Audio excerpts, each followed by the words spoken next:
Welcome to the Deep Dive. Today, October 18th, 2025, we're cutting through the noise in the digital asset market. We've looked at sources describing, well, a real conflict, a tug of war between some serious short-term fear and this really stubborn long-term belief. Our job here is to figure out what signal there is in all this chaos. What are the long-term folks seeing? So, checking the pulse right now. Bitcoin seems kind of stuck. It's bouncing between, $107,000 to $111,000. But the real headline grabber is the sentiment shift. The crypto fear and greed index just cratered, went from 64 greed down to 27. That's deep in fear territory. Yeah, that speed is something else. And it's crucial to understand, look, this wasn't the tech breaking. This was really more of a systemic clean out, wiping out speculative excess, all that high leverage. The market was just, hyper leveraged. It just needed an outside shock to set it off. Okay, let's unpack that shock. Because just weeks ago, things felt completely different, right? Euphoric even.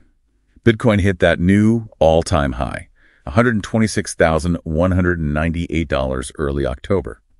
And that was mostly big money, institutional capital flowing into the U.S. spot ETFs. BlackRock's IBIT was a big one. Absolutely, leading the pack. I think it pulled in almost $900 million in one day at one point. Huge inflows. But then the geopolitical scene threw a wrench in the works. The main trigger, it seems, was President Trump's sudden threat, a potential 100% tariff on Chinese goods. That kind of macro news, it spooked global markets instantly. Risk off everywhere. And crypto felt it first, and hard. The damage numbers are pretty staggering. We're talking over $19.3 billion in leveraged positions wiped out in just 24 hours. That hit 1.66 million traders. Imagine that 1.6 million margin calls happening almost at once. It's brutal. And it really shows how connected this market is now. It's not in a silo anymore. It's tied right into traditional finance, geopolitics, the whole system. The volatility was so intense, it even sparked these serious allegations about insider trading. There was an anonymous wallet reportedly that made maybe up to $200 million, shorting right before the tariff news broke. Wow. Yeah. I mean, that's big league stuff. Wall Street level stakes playing out here. Definitely feels intense. But okay, here's the twist, right? Despite all that fear, that immediate panic, the underlying long-term fundamentals seem to be holding strong, almost defiant. Let's switch gears to that counter narrative. Right, because you see the sticky demand building underneath, especially corporate treasuries buying Bitcoin.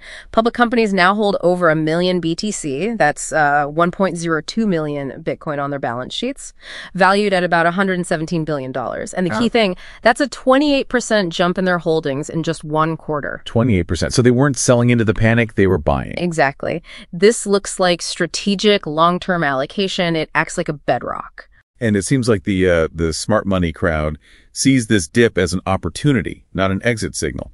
We're hearing about strategic capital moving in, like Arthur Hayes' Maelstrom. They're reportedly raising, $250 million, specifically to buy assets at these lower prices. Yeah, Maelstrom is one example. That shows institutional conviction. But it's not just about bargain hunting. The regulatory side is also getting stronger, building legitimacy. That's a huge confidence builder. Look at California. They just passed SB 822. It basically protects your unclaimed crypto, stops it from being forcibly liquidated, treats it like other property. So giving it more legal standing, like stocks or bonds. Precisely. And then federally, there's this new bill introduced, the Retirement Investment Choice Act. It aims to make it easier to include crypto in 401k. Yeah. Step by step, the rails are being built. Okay, so putting it all together for you listening, what does this actually mean? It feels like the market is caught in this real battle. On one side, you have these persistent macro worries, the Fed, geopolitics, trade stuff.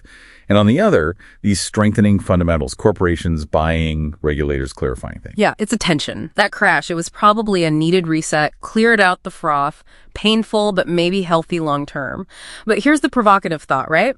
Bitcoin is now clearly tied to big macro events like potential trade wars. So that original idea of Bitcoin as this, uncorrelated safe haven, is that still true? Or has it fundamentally shifted? Is it now more of a macro-sensitive growth asset? And how do investors, especially long-term ones, square that circle? How do they adapt to that reality?